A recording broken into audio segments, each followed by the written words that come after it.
పథకాలు కొనసాగాలంటే వైసీపీ గెలవాలి అనేది జగన్మోహన్ రెడ్డి గారు ఊదరగొడుతున్న ఒక స్లోగన్. తాను ఓడిపోతే తను తలపెట్టిన ఈ నవరత్నాలు ఇలాంటివన్నీ ఆగిపోతాయి, చంద్రబాబు వస్తే ఆపేస్తాడు వీటన్నిటినీ.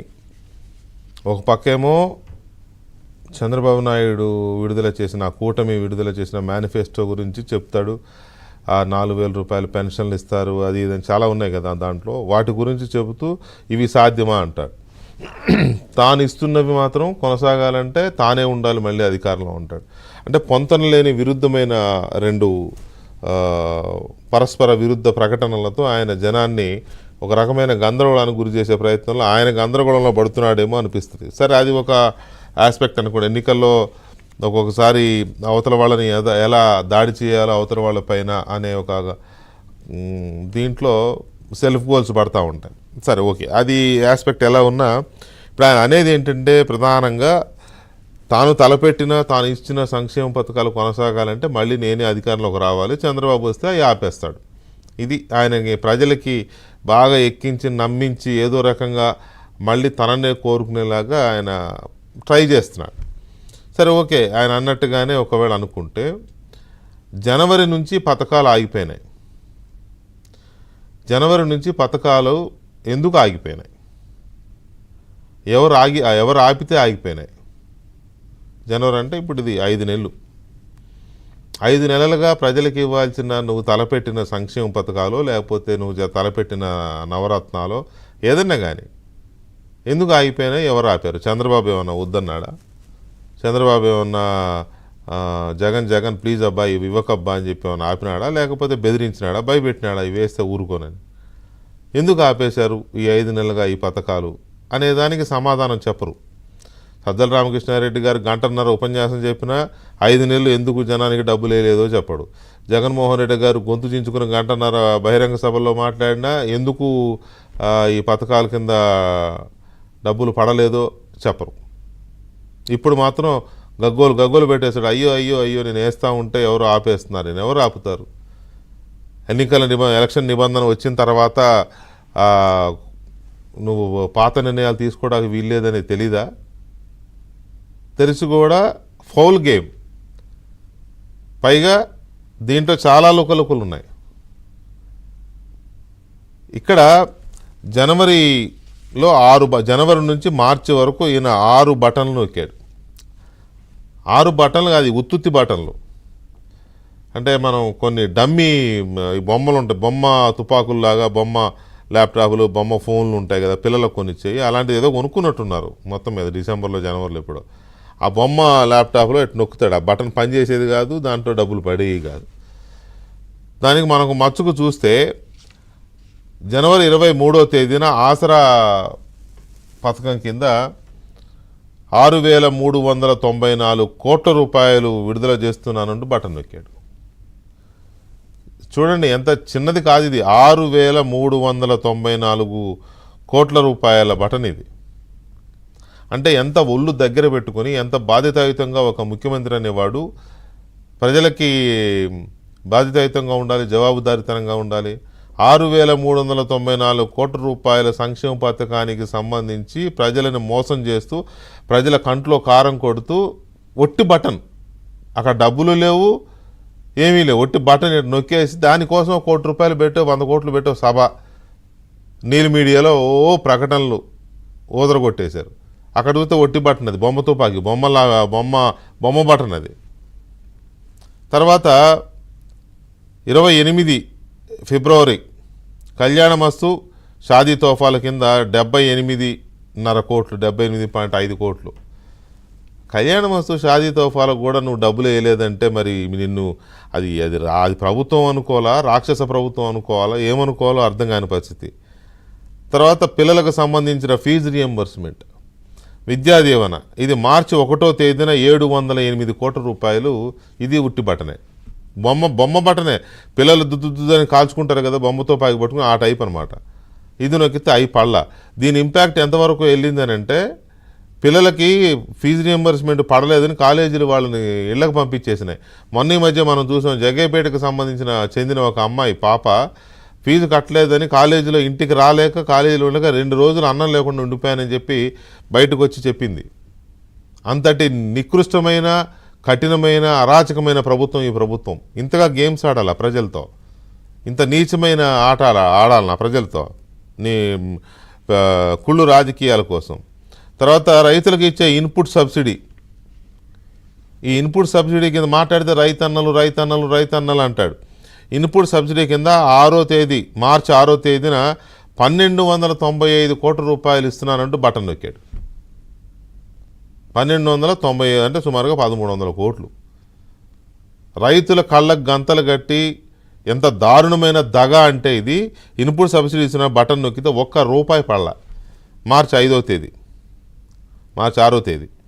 తర్వాత మార్చి 7వ తేదీన ఈ మార్చి 1 మార్చి, 6 మార్చి, 7 మార్చి అంటే ఇవన్నీ ఎన్నికల షెడ్యూల్ వచ్చేస్తుందని హడావుడిగా నొక్కాడనమాట. డబ్బులు లేవు, పాళ్ళు లేవు, సిల్లి గవ్వలేదు, అయినా జనాన్ని మాయ చేశాడు. జనాన్ని మాయ చేసి అడ్వర్టైజ్మెంట్లు ఇచ్చుకుని బహిరంగ సభలు పెట్టి చేశాడు. మార్చి 7వ తేదీన చేయూత కింద 5060 కోట్ల రూపాయలు. 5060 కోట్ల రూపాయలు. ఏమనుకుంటున్నారు ప్రజల్ని మీరు?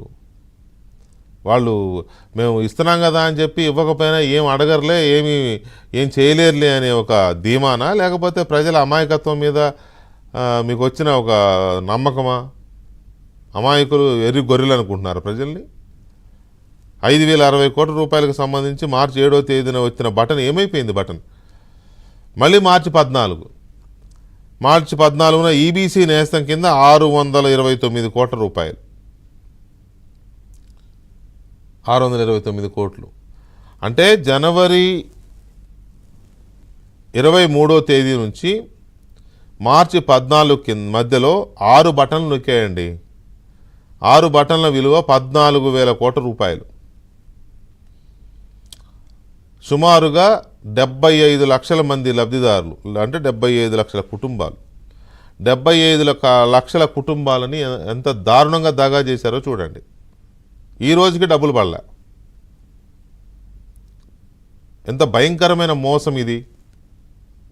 ఇంత మోసకారి ప్రభుత్వాన్ని మనం ఎక్కడైనా చూస్తామా? బటన్ నొక్కడం అంటే పైగా నేరుగా ఇంత దీర్ఘం తీస్తారు ముఖ్యమంత్రి గారు. అంటే ఏంటి బటన్ నొక్కడం అని అంటే ఆటోమేటిక్గా ఎలక్ట్రానిక్ ట్రాన్స్ఫర్ కదా, ఆటోమేటిక్గా పడిపోవాలి అకౌంట్లో 1 డే. ఇంకా తప్పితే 2వ రోజు. ఇంతవరకు పడలేదంటే 5 నెలలైనా పడలేదని అంటే ఎంత భయంకరమైన చీటింగో ఇది చూడండి. అసలు ఈ ప్రభుత్వం మీద 420 కేసు పెట్టాలి. ఇంతమందిని మోసం చేశారని వీళ్ళందరూ కంప్లైంట్లతో చీటింగ్ కేసు పెట్టాలి. ఇది 420 గవర్నమెంట్. ఇది 420 గవర్నమెంట్. ఇలాంటి ప్రభుత్వం ఇన్ని వేల కోట్ల రూపాయలు, 14,000 కోట్ల రూపాయలు ప్రజలకు ఇవ్వకుండా లాస్ట్ మినిట్లో ఇప్పుడు ఇస్తాం అంటే ఇప్పుడు నీకు డబ్బులు ఎక్కడి నుంచి వచ్చినాయి? ఎవరైనా అడుగుతారన్నమాట. ఎలక్షన్ కమిషన్ అదే అడిగింది. నువ్వు జనవరిలో నొక్కిన బటన్లకి ఇప్పుడు డబ్బులు ఇస్తానంటావు ఏంటి, ఇప్పుడు ఇవ్వడం ఏంటి అనే దానికి సమాధానం లేదు. డొంక తిరుగుడు సమాధానం అన్ని. అదేమంటే కోర్టుకు వెళ్తారు. తీరా చూస్తే ఏమైంది? ఏదో కోర్టుకు వెళ్తే మరి ఆ కోర్టులో ఏం ఆర్గ్యుమెంట్ చేశారో, జడ్జి గారు కన్విన్స్ అయ్యారో ఏమో తెలియదు, కానీ సరే ఒక్కరోజు టైం ఇస్తే ఒక్కరోజులో వేసేసుకోండి మొత్తం అన్నారు ఆయన అంటే వీళ్ళు మొదలెట్టారు. వేసే కార్యక్రమం మొదలెడితే అసలు అప్పుడు తిరకాస అప్పుడు మొదలైంది. ఇన్నాళ్ళు ఎవరినైతే భయపెట్టి, ఎవరినైతే లొంగ తీసుకుని, ఏ అధికారులతోనైతే ఊడిగం చేయించుకున్నారో, లేకపోతే వాళ్ళని మభ్యపెట్టారో, వాళ్ళని భయపెట్టారో తెలియదు, కానీ ఆర్థిక శాఖ అడ్డం తిరిగింది. ఎందుకు తిరిగింది అయ్యా అంటే బడ్జెట్ కేటాయింపులు లేకుండా, అది ఓటాన్ అకౌంట్ బడ్జెటా ఫుల్ బడ్జెటా పక్కన పెట్టండి, నువ్వు బడ్జెట్లో అలొకేషన్స్ లేకుండా నువ్వు ఎలా నిధులు అకౌంట్స్లో వేస్తావు అని చెప్పి వాళ్ళు అడ్డం తిరిగారు. మార్చి 31లోగా జరిగే లావాదేవీలు, నిధుల విడుదల అన్నీ కూడా అంతకు ముందున్న ఆర్థిక సంవత్సరానికి సంబంధించినవి. ఏప్రిల్ 1, 2024 నుంచి జరగాల్సిన నిధుల విడుదల అంతా కూడా ప్రజెంట్ మనం ఉన్న ఆర్థిక సంవత్సరానికి సంబంధించినవి.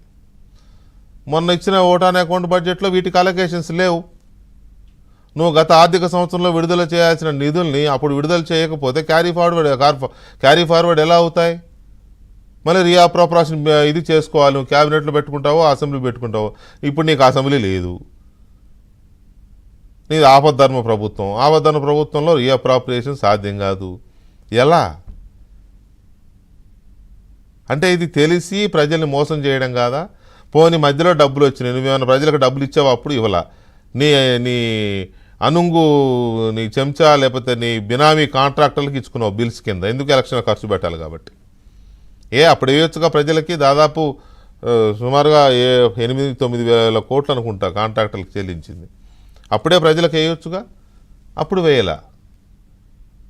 మళ్ళీ గొడవ, ఆర్థిక శాఖ ఇదే చేసిన తర్వాత మళ్ళీ ఎలక్షన్ కమిషన్ మళ్ళీ నోటీస్ ఇచ్చింది. నోటీస్ ఇస్తే వాళ్ళు ఇచ్చిన సమాధానం కుదరదు, ఇప్పుడే బ్రేకింగ్ వస్తూ ఉంది, కుదరదు, మీరు ఎన్నికలు అయిపోయిన తర్వాత రీఅప్రోప్రియేషన్ ఆ ప్రొసీజర్ ప్రకారం వెళ్ళండి, కుదరదని. దానికి మళ్ళీ చంద్రబాబు అడ్డుపడ్డాడు. ఎన్నికల కమిషన్ వద్దంటే చంద్రబాబు మరి కోర్టులో వచ్చిందిగా, వేసుకోలేకపోయావు కదా, అంటే తప్పు నీ దగ్గరే ఉంది కదా, మీ ఆర్థిక శాఖ ఒప్పుకోలేదు కదా.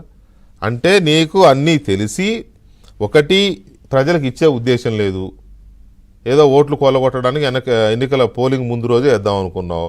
రెండో రోజు పోలింగ్ ముందు వేయడానికి తీరా వచ్చేసరికి డబ్బులన్నా లేకపోయి ఉండాలి, లేదా ఇవన్నా ఒప్పుకోకపోయి ఉండాలి, నిబంధనలన్నా. డబ్బులు లేకపోవడం వల్ల నిబంధనలు అడ్డు పెట్టుకొని కుదరలేదని చెప్పుకోవడానికి ఒక కొత్త ఎత్తన్న వేసి ఉండాలి, లేదా నిజంగానే నిబంధనలు ఒప్పుకోమని చెప్పి అధికారులు అడ్డం తిరిగి ఉండాలి. ఏదో జరిగింది మొత్తానికి. ఈ జరిగితే ప్రజల దగ్గర ముసలి కన్నీళ్లు, దొంగ ఏడుపులు, వాళ్ళ మీద వీళ్ళ మీద పడి ఏడుపులు ఈ ప్రభుత్వం. సో ఇలాంటి సిచ్యువేషన్లో ఇంత దారుణమైన మోసం చేసిన ఈ ప్రభుత్వాన్ని కానీ, ఈ ముఖ్యమంత్రిని కానీ, ఈ పార్టీని కానీ ఎలా నమ్మి ఓట్లేయాలి, అసలు ఎందుకు ఓట్లేయాలి? ఇంత దారుణమైన దాగా, పైగా ఆయన ఎవరో వస్తాడు ఆపేస్తాడు పథకాలు, ఈయన ఎవరో వస్తాడు ఆపేస్తాడు పథకాలు. ఇవన్నీ ఏడుపు, దొంగ ఏడుపులు కాదా ఇవి? చేతగాని ఏడుపులు కాదా? అసమర్థ ఏడుపులు కాదా ఇవి? సో వీటి మీద చర్చిద్దామని ఒక చిన్న బ్రేక్ తర్వాత.